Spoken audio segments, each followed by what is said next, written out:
Dan kebetulan tempat kerja kita ini itu memang guru-gurunya keren-keren dan anak-anaknya itu pemerhati fashion. Sumpah, Bener. pemerhati fashion. Kerja kan jalan kaki gitu kan. Jalan kaki dari tempat kerja ke kampus.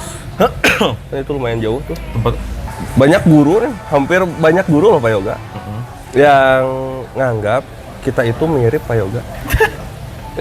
Jadi gini, perselingkuhan itu ada 2 tipe. Oh, Ada yang kesempatan, ada yang kesempitan gitu. ada yang memang kesepakatan.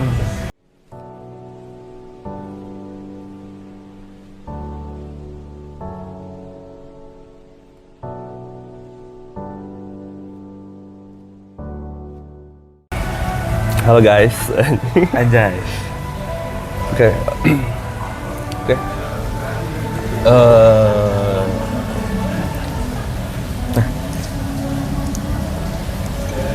Assalamualaikum warahmatullahi wabarakatuh. Selamat datang di channel saya di Namasa. Halo netizen Namasa semuanya, sehat? Sapa dulu dong. Hai. Nama saya teh naon? Ngaran channel, nama channel. Nama channel. Nama channel. Artinya Artinya atau merujuk kemana sih nama itu teh? jadi tanya filosofis naki. Ya harus tahu lah. Netizen juga harus tahu. Singkatnya Namasa itu diambil dari ini sejarah lah. Sejarah. Ada sejarah. 6 Masa literally 6 masa. Iya. Gitu. Oh. masa itu kan waktu ya. Gitu. Jangan banyak tanya. Penasaran, Bro. Jadi kebetulan lagi libur, gabut di rumah, nyoba-nyoba ngajak podcast orang yang sangat sibuk. Ngeri. Ngajak sibuk. Ngajak sibuk deh. Yang sangat sibuk. Amin. Susah untuk diajak podcast, baru kali ini bisa. Amin. Padahal udah dari 2 tahun ke belakang udah diajak podcastnya tuh. Ya. Kenapa saya pengen banget ngobrol sama AA ganteng satu ini? Karena memang beliau dilahirkan begitu istimewa. Anjir, keren. Jadi makanya kita ngobrol-ngobrol sambil kenalan sama AA ganteng satu ini. AA ganteng namanya siapa? Geli. Perkenalkan nama saya Yoga Nugraha. Asal Tuku dua. Oke. Cukup Yoga Nugraha aja. @yogaraha Instagram. Oh ya. Lumayan nambah followers kan?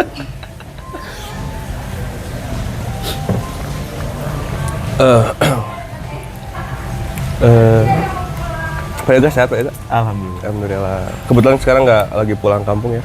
Ya, Kak. Makasih, Kak. Ya.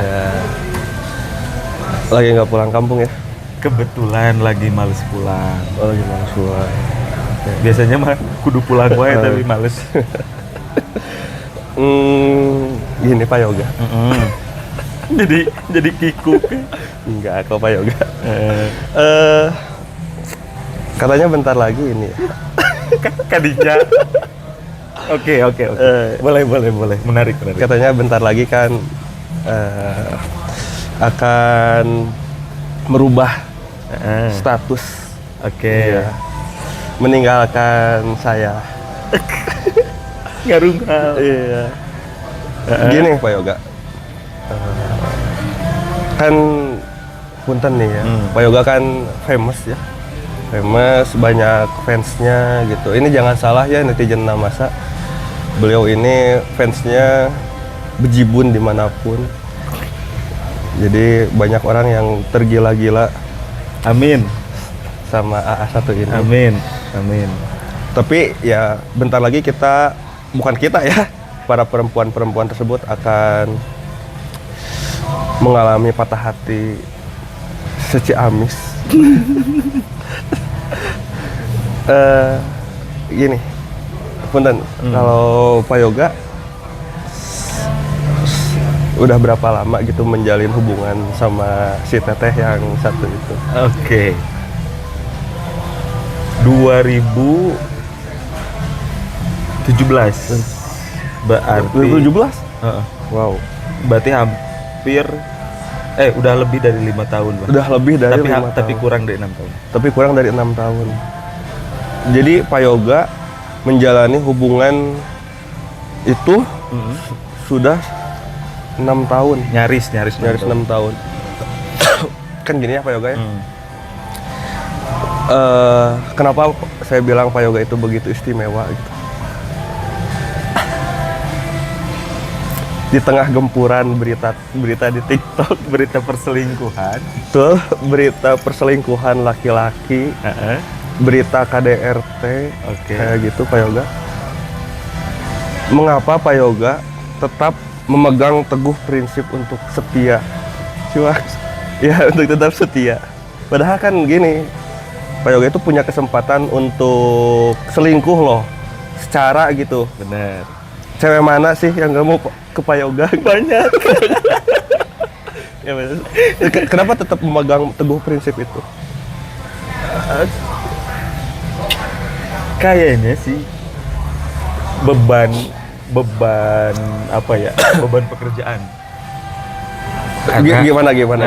karena kayaknya orang memandang kalau seorang guru adalah seorang yang bijak, seorang yang punya nama baik, status tinggi dan seterusnya. Ya. Makanya kita sering dengar kalau guru adalah pahlawan tanpa tanda jasanya. Oke. Nah, katakanlah seorang pahlawan kan memang harus dihormati, tapi ada kata yang saya tidak setuju adalah tanpa tanda jasa, karena seharusnya ya tetap itu teh pekerjaan gitu harus dibayar dengan upah yang layak. Nah, terlepas dari sana, penghormatan terhadap guru kan cukup tinggi. Ya, betul. Nah, akhirnya saya selalu berpikir kalau misalkan perselingkuhan itu bakal menurunkan derajat. Oh, oke. Kebetulan dari dulu saya termasuk orang yang selalu memikirkan image branding. Image branding. Ya, ibaratnya saya mau dilihat baik, saya tidak mau dilihat jelek. Oke. Meskipun ada yang melihat jelek pun, ya gak apa-apa sebenarnya. Dan bahkan saya tidak peduli kalau misalkan ada orang yang gak suka misalkan. Banyak padahal ya? Padahal banyak bisa jadi ya. Saya nggak pernah survei sih sebenarnya. Tapi yang pasti kalau setidaknya saya melakukan hal-hal yang baik aja lah udah. Oh gitu. Jadi Meskipun hal yang buruknya mah disembunyikan.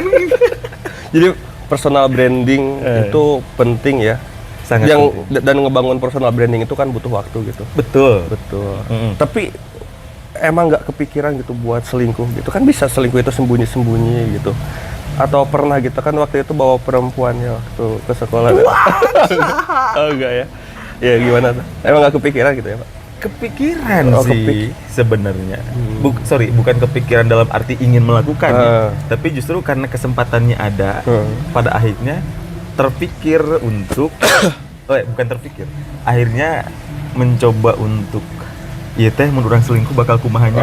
Jadi memikirkan dampak yang akan terjadi ya. Dampak yang akan terjadi, termasuk juga bisa nggak sih kalau selingkuh nggak ketahuan misalkan Bisa. itu memungkinkan Iya sih, selingkuh iya, tidak ketahuan dan aman-aman aja gitu. Tapi setelah dipertimbangkan dan mencoba menimbang resiko, hal yang saya dapatkan tidak akan sebesar resiko yang akan saya dapatkan gitu. Jadi nggak worth it untuk dilakukan. Oh iya betul ya. Karena kan orang yang kita jadikan selingkuhan kan belum tentu lebih baik dari pasangan kita yang betul. Apa yang sebenarnya gitu ya Pak ya. Sepakat sih. Kayak gitu. Apalagi kan pasangan Pak Yoga kan luar biasa insya Allah ya. Insya Allah. Luar biasa. Betul. Makanya mau dinikahin juga. Iya betul, bentar lagi ya Pak Yoga ya. Amin, doain. Iya. Tapi kalau ini Pak, tapi ada nggak sih perempuan yang padahal udah tahu nih Pak Yoga lagi menjalin hubungan serius sama seseorang, tapi ada aja yang deketin gitu. Ada nggak sih sebenarnya? Ya kan ini makanya laki-laki itu kan ini diuji di sana gitu. Oke. Ada gitu. Aya wae, ada aja. Oh, ada. Tapi ya tergantung kitanya aja mau mau dengan prinsip ada cobaan ya cobain gitu, kalau ada godaan ya godain pada akhirnya maka gitu. Tergantung kita mau ngambil ke sana atau tetap dengan posisi aman kita aja. Dan saya mah lebih memilih untuk tetap di posisi aman. Itu pasti aman. Karena- Maaf nih. Yang pernah deketin Pak Yoga nih, kira-kira pasangan Pak Yoga kenal nggak gitu?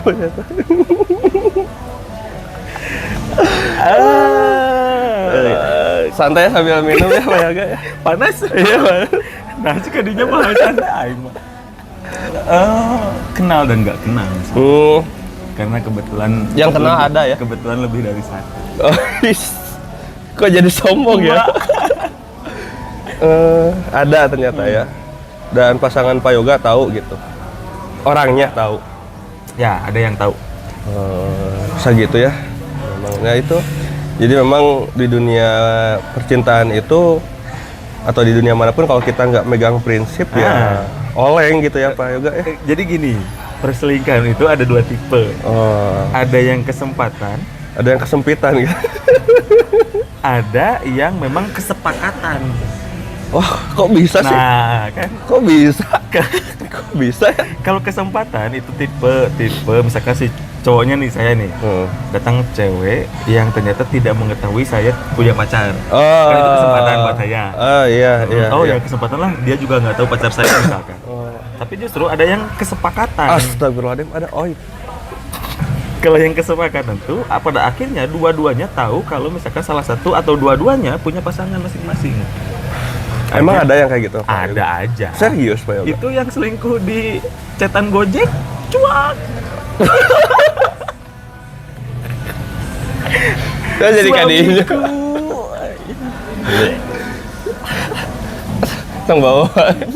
Jangan bawa yang terlalu besar Pak Yoga. Kan ini channel kecil Pak Yoga. Justru kita harus bawa ke hal-hal yang besar biar semua orang tahu. Saya belum siap dihujat Pak Yoga. Tapi tahu konteksnya kemana? Tahu. Oke. Itu kan se-Indonesia Se-Indonesia tahu. kayaknya tahu sih. Se-Indonesia tahu kejadian itu. Tapi kan kita mah jangan kayak gitu ya. Kan mungkin mereka hilaf gitu kan gitu. Iya aja dah. Iya aja dah. Ya jadi ada dua tipe ya, kesempatan dan kesempitan. Kesepakatan. Oh ya, sorry, Dan kesempatan dan kesepakatan. Agak aneh sih kalau yang kesepakatan mah ya. Berarti emang jahat ya orangnya tuh. Kayak gitu. Bisa dibilang jahat ya, iya jahat sih Jahat pada sih akhirnya itu. mah. Tapi kalau dua-duanya enak gimana? Astagfirullahaladzim. Itu hanya kenikmatan sementara Pak Yoga. Pada akhirnya kan kena juga ke hujan ya. Iya, betul. Gitulah. Oh ya. Nah, ini makanya kata saya tuh kenapa Pak Yoga itu begitu istimewa bagi saya. Tadi di tengah gempuran para pelakor Pak Yoga, di tengah gemuruh berita-berita tentang laki-laki yang selingkuh atau melakukan KDRT, Pak Yoga itu menjadi sosok anomali, Anjay. laki-laki yang begitu spesial, kayak gitu. Tapi kan ya orang kan nggak tahu ya buat apa spesialnya Pak Yoga kan, makanya kita ngobrol di sini di podcast. Saya balik nanya, boleh nggak? Oh nggak boleh dong, kan saya lagi ngobrol ini, lagi nanya saya ini ya. Oke. Gitu. Jadi nggak boleh si MC nggak boleh diulik. Boleh, Oh, boleh. boleh. Tapi kan saya aja, Oke. aja dulu ya. Siap. Gitu. Boleh. Minum dulu ya Pak Yoga. MC-nya cari aman guys. Terus ini Pak Yoga, ingat nggak Pak Yoga? Ini pas waktu kan kebetulan netizen Namasa, kita tuh kan satu tempat kerja ya Pak Yoga ya. Satu tempat kerja. Dulu saya udah masuk ke tempat kerja duluan. Pak Yoga kan baru ya, lagi praktikan ya Pak Yoga ya waktu itu. Oh ya. Jadi waktu itu Pak Yoga prakteknya di tempat kerja yang kebetulan saya kerja di sana. Nah, banyak guru nih, hampir banyak guru loh Pak Yoga yang nganggap kita itu mirip Pak Yoga. Bener banyak banget. Gitu. Bukan maksudnya, tapi kan bener ya Pak Yoga. Bener. Banyak banget. Ya Ini punten nih. Dari sisi Pak Yoga sendiri gitu, emang kita ada kemiripan gitu Pak Yoga kalau sekarang. Tapi jujur ya. Gimana netizen Namasa menilai ya? Tapi Kalau sekarang ada orang yang masih nganggap kita tuh mirip. Tapi saya pribadi kalau sekarang merasa kita tuh nggak mirip lah. Mungkin ada mirip-miripnya dikit. Tapi ketika saya lihat foto saya masih kuliah dengan foto Anda masih kuliah, itu mirip, memang mirip. Iya betul. Di ini ya harus diakui, harus dilihat ya. Kayak gitu. Waktu saya masih caludi sampai sekarang masih caludi, dan Pak Yoga waktu kuliah juga masih caludi sampai sekarang glowing. Nah, tapi dari sisi Pak Yoga gimana tuh? Dulu emang pas PPL teh suka ketukar si anak-anak teh. Kan misalkan lagi piket kan nganterin surat dan seterusnya. Orang-orang tahu nggak kita kerjanya apa? Tahu kan tadi ngobrol. Iya enggak. Kerja apa tahu nggak? Kerja iya. Tahu lah. Tahu. Jadi pas piket nganterin surat.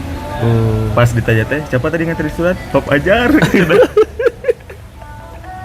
Padahal saya gitu. Itu berarti kan 4 tahun yang lalu ya. Iya, Pak Yoga tuh praktek tahun berapa sih? 19. Oh, 19. Iya, 2019. 4 tahun yang lalu. Oke, Pepajar katanya teh. Yang mana? Cina? Yang keriting. yang keriting yang bukan keriting sih disebutnya teh yang ikal, Cina. Oh, iya. Nah, akhirnya ditelusuri ternyata itu saya. Oke. Terus kemarin kan kita saling memperlihatkan foto jadul kita. Benar. Tahun kemarin ya? Tahun kemarin. Saling memperlihatkan foto jadul. Ternyata memang mirip. Memang mirip tuh. Kencot, jerawatan, terus dekil, ya Allah. Tapi memang harus diakui, memang dulu kita teh dekil gitu kan? Betul. Dekil, jerawatan, katakanlah skincare ante dulu mah belum mengenal gitu. Belum. Emang saya ngerasa dulu dekil banget, sampai sekarang juga dekil juga. Sampai sekarang juga. Kalau Pak Yoga kan beda. Dekil, sama aja. Kalau Pak Yoga kan sekarang glow up banget. Amin. Gitu. Amin. Makanya sebenarnya kalau berita yang Pak Yoga mau itu ya, merit nggak tersebar, itu perempuan mojang-mojang Ciamis tuh ngantri itu di depan rumah Pak Yoga tuh. Kayak gitu. Tapi enggak, dari sudut pandang Pak Yoga nih, memang Pak Yoga merasa kita mirip nggak? Mirip. Kalau dilihatnya foto yang dulu. Kalau sekarang enggak. Kalau sekarang enggak ya? Tapi sebenarnya kalau dilihat dari kontur wajah agak mirip. Oh iya. Meskipun saya bedanya rahangnya tegas ya. Kalau Papa Yoga terlalu gitu. Oh, saya mah ini ya kemayu gitu. Kalau wajah tuh agak lancip gitu bawahnya. Tapi ketika dulu saya enggak sebesar ini, sekiloannya masih rendah, saya lancip gitu. Dulu Pak Yoga tuh pas waktu praktek kan percaya tuh kurus Pak. Asli. Kurus banget Pak. Segede gini. Kurus. Ya katakanlah tinggi badannya normal lah, nggak terlalu tinggi banget. Tapi justru di usia segitu teh, kalau misalkan badannya kurus kan jadi kempotnya, kempot tirus gitu. Akhirnya teh lihat teh mirip gitu. Terus kalau ngebahas jerawat, ngebahas kulit wajah dan seterusnya mah hancur memang. Dulu ini kan saya masih berbekas Pak, sampai sekarang kalau Pak Yoga tuh nggak kelihatan bekasnya gitu, jadi lebih normal. Kalau saya pribadi ini kelihatan bekasnya, bopeng lumayan agak banyak. Kalau dari pinggir apalagi kelihatan banget kayak gitu. Jadi memang ini pengaruh pola hidup, terus sering dipijit-pijit kayak gitu. Kan sering pegel ya, jadi dipijit-pijit. Potekan. Iya, apa ya namanya teh? Ya dipencet lah. Dipencet ya, dikeluarin, dipecahin. Nah, jadi kayak gitu. Tapi emang seru sih, pecahin jerawatnya, puas gitu. Benar. Dulu jerawat saya banyak banget Pak. Asli. Banyak banget. Kalau misalnya masih ada foto kuliah, pas waktu kuliah masih jerawatan karena debu Pak. Debu. Kebetulan saya kerja waktu dulu. Dulu kan kerja capek kuliah gitu ya. Baru kepikiran buat bersihin wajah, beres pulang kerja, nyampe rumah baru kepikiran buat apa? Bersihin wajah. Bersihin wajah enggak? udah weh wudhu doang gitu kan ya. Udah weh. Jarang buat mandi setelah pulang kerja dulu tuh. Langsung tidur. Langsung tidur. Udah emang capek banget dulu, jadi capek banget udah mah kuliah reguler ditambah kerja kan. Kerja kan jalan kaki gitu kan. Jalan kaki dari tempat kerja ke kampus. Nah, itu lumayan jauh tuh. Tempat Oh, Nggak, oh ini jalan pernah kaki cerita, ya, pernah ya, cerita, jalan pernah kaki cerita. kan jalan kaki. Kalau yang orang Bandung tahu sih, jalan Horor sih. dari Pasar Baru ya. Heeh. Dulu kerja di Pasar Baru, jalan kaki ke kampus kayak gitu. Kampusnya di Setiabudi. Di Setiabudi di UPI. Mantap. Ya. Di UPI. Jalan kaki berapa lama, Pak? Sejam. Cepat berarti kalau dari jalan apa? Dari Kalau Pasar Baru. ke UPI sejam mah? Sejam. Saya ingat Pak, sejaman lah pokoknya mah. Jadi toko tuh tutup jam 5. Jam 5 beres-beres. Langsung buru-buru pulang. Jalan kaki nyampe kampus tuh jam 6 lebih. Biasanya sholat dulu di Masjid Al Furqon, kalau anak UPI pasti tahu. Sholat dulu di Al Furqon, baru ke kosan numpang ke temen. Oke. Gitu. Meminta sesuap nasi. Yang penting gue bisa tidur, bisa makan kan ya. pada Betul, akhirnya. betul. Tapi itu tuh pengalaman yang nggak bisa dilupain, Pak. Jadi ketika kita sekarang ada di posisi seperti ini, dengan kemudahan dan ya sesuatu yang nggak pernah terbayangkan sebelumnya, jadi banyak bersyukur lah. Terus mengingat masa lalu juga, ternyata saya pernah kayak gitu. Pada akhirnya mah kita melihat zaman dulu teh memang sepantas itu untuk disyukuri gitu kan. Betul, Pak Yoga. Pak Yoga bisa sambil makan dulu, Pak? Oke. Siap. Ini namanya Mancing. beef samosa. Mos? Beef samosa. Oke. Ini namanya beef samosa ya, kawan. Bukan tit. Naon dah? Beef samosa naon dah? Mos. Oh, apa ya maksudnya? Oke. Tapi ya. Dulu, Pak. Ini sebenarnya pembahasan sosiolog ya. Berarti nggak cocok dong sama saya? Ya cocok aja, udah. Pertanyaannya gini, dulu ketika waktu kita kuliah kan ya nggak terlalu jauh lah ya. Beda kita Jauh beda atuh. 2 tahun dong. Pak Yoga punten angkatan berapa? 16. Pak Yoga. Anda? Saya angkatan 2012. Oh, oke, 4 tahun. Udah Oke. 4 tahun. Saya masuk didinya lulus berartinya. Oke. Gini. Saya lulus 2017. Hah? Lulus 2017. Oh, oke. Pertanyaannya adalah ketika dulu kita kuliah, emang kita pernah kepikiran untuk jadi ganteng, untuk jadi glowing? Enggak. Enggak ya? Enggak. Itu guys, poinnya. Karena orang-orang zaman sekarang, Pak, disepakati atau tidak, ketika beralih ke masa kuliahan, katakan lulus SMA, orang pikiran pertamanya, oh kayaknya saya kalau misalkan udah lulus SMA mau pakai skincare ini atau ingin merubah penampilan jadi seperti apa. Udah banyak skincare ya? Karena kalau dulu kan katakanlah dibatasi dengan seragam gitu kan kalau SMA. Kalau di kuliah kan bebas, asal rapi, asal sesuai aturan dan seterusnya. Akhirnya style pun bisa dipilih kan. Nah, kita mah nggak kepikiran gitu ya nggak sih? Nggak. Ya udah ya baju yang penting rapi, misalkan kemeja Yang penting kemeja ada aja gitu. Yang Nggak penting pernah ada. berpikir pakai kemeja crew neck kah, atau pakai kemeja yang apa dan seterusnya. Crew neck. Oh, crew neck. Entah salah saya ngomongnya. Bener, saya aja yang nggak tahu. Dan seterusnya gitu. Bahkan banyak jenis kemeja, banyak jenis celana misalnya. Orang-orang zaman sekarang mah kan fokusnya ke sana. Betul, passionnya bukan ke pendidikannya gitu. Sebagian. Iya. Sebagian. Karena ya kalau saya pribadi karena Dimakannya? ya, karena kalau saya pribadi emang dulu gimana mau kepikiran buat merawat tubuh, udah uang juga kan nggak ada kayak gitu istilahnya gitu. Bahkan untuk sehari-hari juga untuk menyambung dari hari ke hari itu juga butuh perjuangan kayak gitu.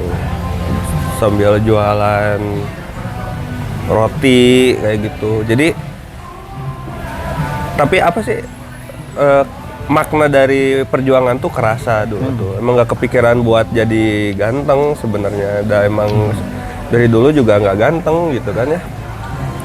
Cuman akhirnya mah memantaskan diri. Memantaskan diri aja. Jadi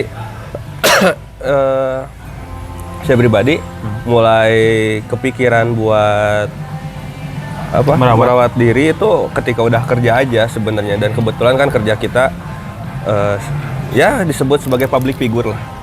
Ya kan, sebagai public figure kita ada di depan banyak anak-anak kayak gitu kan. Kan yang namanya public figure minimal first impressionnya itu ya fisik kita, walaupun kita nggak ganteng tapi kelihatan rapi, bersih lah kayak gitu. Betul. Nah kayak gitu. Jadi dan kebetulan tempat kerja kita ini itu memang guru-gurunya keren-keren dan anak-anaknya itu pemerhati fashion. Sumpah. Bener. Pemerhati fashion. Ya tempat kerja kita tuh favorit di akademik dan di fashion, dan anak-anaknya fashionable, artis-artis juga banyak yang lahir di sana gitu makanya tuh. Kalau misalnya kita berpakaian ala kadarnya ya nggak layak. Ya mungkin jadi obrolan lah, jadi omongan. Meskipun mungkin kualitas kita kerja bagus mungkin ya, tapi tetap aja. Dan termasuk juga ada guru yang mulai, rekan kerja yang mulai ini juga ngasih apa? Ngasih masukan juga kayak gitu. Tapi kan di awal-awal dulu uang kan belum punten, nggak tersedia sekarang lah kayak gitu. Jadi dulu emang ya sedikit demi sedikit lah Pak kayak gitu. Tapi memang menunjang loh ya. Mana? Katakanlah misalkan kita sebagai guru lah dan berpenampilan rapi, berpenampilan menarik gitu. Memang semenunjang itu untuk menarik perhatian siswa supaya belajarnya jadi bagus gitu. Benar. Diakui atau tidak itu kita jadi ngajarnya jadi pede, anak-anaknya juga jadi memperhatikan gitu. Terlepas pembawaan dan seterusnya, tapi itu justru nilai plus aja bagi anak-anak ya, gitu. Plus, ya. Jadi minimal kalau misalnya kita rapi, bersih, wangi aja gitu ya, itu poin plus lah buat si anak. Soalnya kan kadang ada anak yang ngeluh karena suatu hal lah. Nah, hal yang mungkin sebenarnya bisa diantisipasi, ya diantisipasi dari sekarang kayak gitu sebenarnya. Yang namanya public figure itu kayak gitu. Dan ternyata seiring berjalannya waktu, ternyata mungkin Pak Yo juga merasakan banyak orang yang mengapresiasi perubahan kita kayak gitu. Bener. Kayaknya ke Bapak banyak ya? Aduh, nggak ada. Ke Pak Yoga yang banyak mah. Ke saya sedikit. tapi gini, kan Bapak di tempat kerja itu udah lama kan, udah menghasilkan beberapa tahun alumni gitu kan, beberapa periode. 2017 saya masuk kerja, mulai kerja. Berarti katakanlah ada 6 berarti sekarang ya. Ada 6 angkatan lah. Nah, ada kan beberapa alumni yang udah lulus nih, melihat Papajar dulu dengan Papajar yang sekarang. Kan respon-respon mereka gimana respon mereka melihat Bapak yang dulu dengan yang sekarang? Enggak sih, biasa aja. Karena mereka nggak melihat sesuatu yang berubah dari diri saya. Tetap jadi Papajar yang galak, yang tegas, yang tegas. Tapi pernah ada alumni yang datang, saya nggak kenalnya ke Papajar, ngobrol dan seterusnya. Ya, ngobrolnya sama Pak Yoga? Enggak, ngobrolnya ke Bapak, tapi sama saya diusilin. Gimana Papajar sekarang? Gitu misalkan. Sekarang mau ganteng, wah. Waduh, siapa ya itu? Adalah orangnya lah. Punten, tadi udah saya bayar 50.000 untuk jilat-jilat. Siapa Yoga? Iyalah. Tapi saya boleh ngasih topik gak? Boleh. Oke, gini. Berbicara tadi tentang apa? Gaya hidup dan fashion lah. Dari sudut pandang angkatan kita dengan anak SMA sekarang. Angkatan kita tuh generasi berarti. Generasi kita. Melihat generasi SMA sekarang. Apakah menurut Bapak terlalu dini untuk memperhatikan fashion sedalam itu? Atau ya udahlah, biarin dah, emang anak-anak sekarang mah banyak referensi dan seterusnya gitu. Ya. Pandangan Bapak gimana? Ya. Tapi ini mah kan ini ya tergantung sudut pandang ya. Iya. Pada akhirnya mah gak ada yang salah, gak ada yang benar juga sebenarnya. Tapi ini dari sudut pandang kita sebagai generasi yang lebih lama lah, lebih dulu. katakanlah lebih dulu kayak gitu. Kebetulan saya tuh SMA itu di Bandung Barat, nah di Bandung Barat. Kalau disebutin juga nggak terlalu Terkenal. Lampau banget nggak sih. Saya iya. SMA itu 2009 lah, 2010 gitu ya, 2009 sampai 2012. Kan masih dekat ya. Saya kan lulus 2012 kuliah. Oh iya, 2012. iya. Jadi masih ingat gitu. Jadi punten. Kebetulan saya juga sekarang berkecimpung di dunia pendidikan, ngelihat siswa SMA zaman sekarang gitu. Sebenarnya nggak semuanya gitu, nggak semuanya ini apa memperhatikan passion sedalam mungkin sampai pakai apapun itu. Cuman mungkin secara kuantitas jauh lebih banyak jauh lebih banyak perempuan-perempuan yang make upan bener, siswi yang make upan. Ya laki-laki juga ada tapi kan kecil lah, minoritas. Cuman kalau perempuan dulu paling di kelasnya 1 lah. 1, 2 itu yang make upan. Sekarang hampir setengah. Hampir ada. Ada ya setengah. Hampir ada. Hampir lah, banyak banget lah. Cuman emang kebetulan karena saya dulu SMA kan nggak bisa kan kalau kita harus bandingkan harus apple to apple gitu loh. Kan kita nggak bisa bandingin tempat kerja saya yang sekarang dengan tempat saya sekolah dulu. Beda lah. Kebetulan tempat kerja saya yang sekarang kan emang terkenal fashionable lah dari dulu tuh.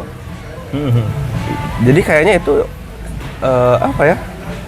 Ya faktor, mungkin bukan faktor sekolah juga, mungkin karena faktor lingkungan.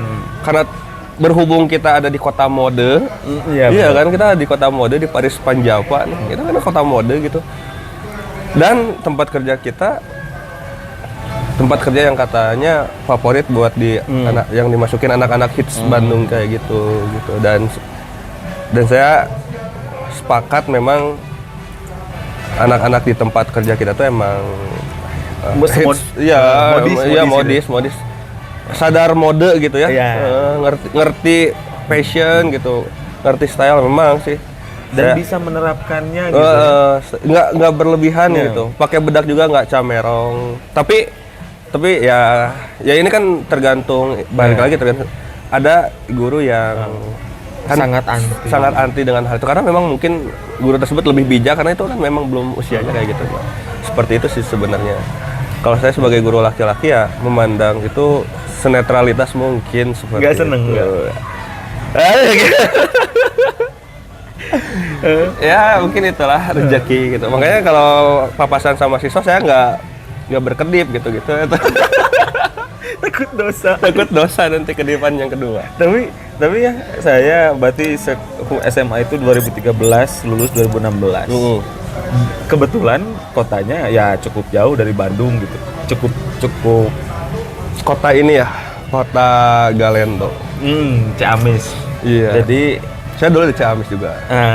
Lanjut. Tapi kan tahu lah ya, jauh gitu Bandung Ciamis, taraf kehidupannya, modisnya dan seterusnya kan jauh sebenarnya. Banget.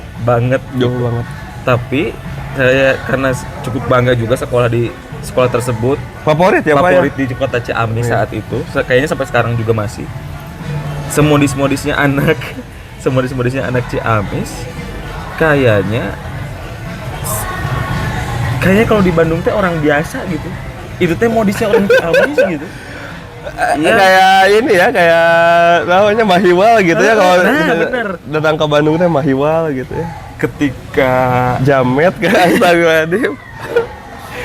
di Ciamis ya oke, make up ada sebenarnya, nggak sampai terisolir seisolir itu juga. Tapi Saripohaci ya. Batur Wardah ya Saripohaci. Buset, aya kan apa Saripohaci ternyata. Seger snow. Nah, si make up itu ada, maksudnya ya sepatu ya normal aja, misalkan Converse dan seterusnya gitu. Tapi kalau dari segi make up enggak sepandai sekarang sih melukis wajahnya. Oh iya. Lipstick. Gimana kalau lipstick? Kalau lipstick dulu nggak pernah ada yang berani pakai lipstick ke sekolah. Pakai lipstick. Pakai lip tint pun enggak. Pakai lip tint. Kan beda ya? Lip tint apa lip tint? Katakanlah kalau lip tint itu lipstick yang soft gitu. Oke. Jadi dia tuh warnanya bening. Hah? Oh, bening. Katakanlah bening, jadi kalau ke bibir tuh hanya mencerahkan aja, Oh, nggak iya. sampai merubah warna gitu. Gitu. Kalau lip tint, saya Oh, nggak tahu nih. lipstick? Kalau lipstick kan Berwarna pasti. Bisa sampai merubah warna kan kalau lipstick. Oh iya, Kalau iya. lip tint tuh hanya mencerahkan aja. Oh. Aku salah nih, tolong dikoreksi nanti. Tapi, nah dulu mah lip tint aja enggak. Dulu. Tapi kalau bedakan iya. Bedakan iya. Wajar Kalau lah ya. sampai lip tint enggak ada yang berani karena kalau dulu di sekolah saya teh memang ketat. Jadi ketahuan langsung bawa tisu basah dibersihin. Tisu, kenapa bisa basah? Pakai air. Oh, pakai air. Iya. Pakai cleanser. Oh, pakai cleanser. Dan gitu-gitulah. Sampai saya datang ke Bandung, gila, ceweknya cakep-cakep, jago-jago, dandan. Keren lah. Saya kan Makanya dapetin dong orang Bandung. bisa aja kalau mau sebenarnya, tapi saya memilih untuk tidak. Gitu loh. Ini juga udah terbaik banget ya. Benar. Saya sampai sekarang merasa si pacar saya sekarang itu yang terbaik. Karena saya mengeliminasi calon-calon saingannya. Ya Allah. Jadi still yang terbaik. Kasihannya perempuan-perempuan di Ciamis, stok dan di Bandung ya, stok laki-laki berkualitas semakin menipis. Keren. Asli. Kapan Pak rencananya? Tahun ini. Tahun ini ya. Tahun ini. Iya. Kalau bulan belum ditentuin ya? Bulan udah. Udah. Tapi nggak mau di-spill di Nggak sini. mau di-spill di ya. sini. Nah, berkaitan dengan ini nih, dengan ya kehidupan remaja siswa-siswi kita lah. Kan menurut survei nih, punten ya, mungkin ini agak sensitif gitu ya. Tapi kan kita sebagai orang yang berkecimpung di dunia itu juga kan akhirnya kita juga harus memperhatikan hal ini. Betul. Kemarin saya dapat baca berita, dapat informasi survei yang mengatakan bahwa remaja perempuan, saya lupa apakah ini untuk laki-laki dan perempuan atau untuk perempuan saja, tapi ternyata fase mereka mulai melakukan hubungan melakukan pertama kali. Iya, seksual itu di usia itu 16 sampai 19 tahun kayak gitu. Kan usia 16 sampai 19 tahun kan itu usia punten SMA gitu, usia SMA gitu. Nah, berkaitan dengan data itu, menurut Pak Yoga, apa sih yang jadi penyebab dari sosiologi gitu kan, Bapak sosiologi banget nih. Apa sih yang dan sisi pengalaman kali ya, benernya sisi pengalaman juga ya. Saya nggak senakal itu. Saya nggak senakal itu. Iya. Maksudnya pengalaman berteman dengan mungkin berteman dengan perempuan. Betul kan, siapa tahu ada yang cerita kayak gitu. Kenapa pakai kacamata ya? Ganti peran jadi orang sosiolog. Gimana? Kalau dari sosiologi sih kayaknya alasan pertama adalah sosialisasi tidak sempurna. Sosialisasi tidak sempurna. Sosialisasi itu kan penyampaian informasi ya. Jadi informasi yang disampaikan pada usia 16 sampai 19 tahun itu tidak sempurna. Contoh tidak sempurnanya gini. Mungkin orang tua kita di zaman sekarang tidak tahu kalau misalkan usia 16 sampai 19 teh sangat rawan terjadinya pertama kali melakukan ML gitu. Ya, making love gitu. Sehingga akhirnya mungkin si anak tidak tahu bahwa ML itu misalkan punya resiko, keperawanan itu harus dijaga dan memiliki nilai cukup tinggi misalkan gitu ya. Sehingga akhirnya ketika nafsu yang berbicara diajak dan akhirnya mau, mereka tidak punya pertimbangan yang cukup matang.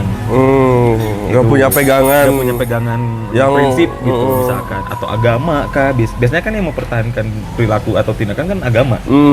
Tapi bisa saya bilang juga sebenarnya agama di generasi sekarang memang tidak sebaik angkatan dulu.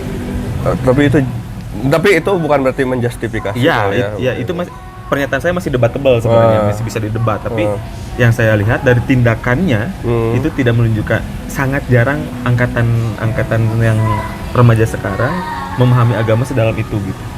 Oke, itu yang pertama tuh. Yang kedua, karena memang kayaknya pergaulan di kita itu tidak terlalu lagi menghargai keperawanan.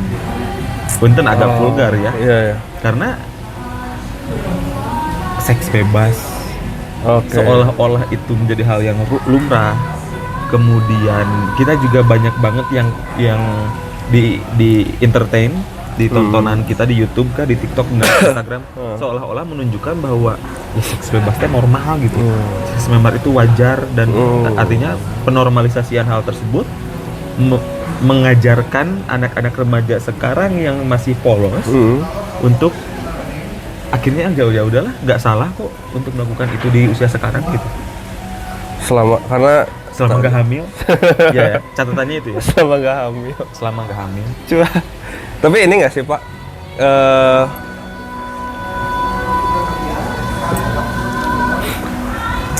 Sebenarnya ini boleh disanggah boleh enggak gitu. Sebenarnya ML atau ya tadi gitu, perbuatan mengarah ke arah itu gitu, itu bisa nggak dia analisis bahwa itu tuh diawali oleh orang-orang mewajarkan yang namanya pacaran, Ya, kayak gitu. sepakat. Ini sih Sepakat. sepakat ya. Sepakat. Karena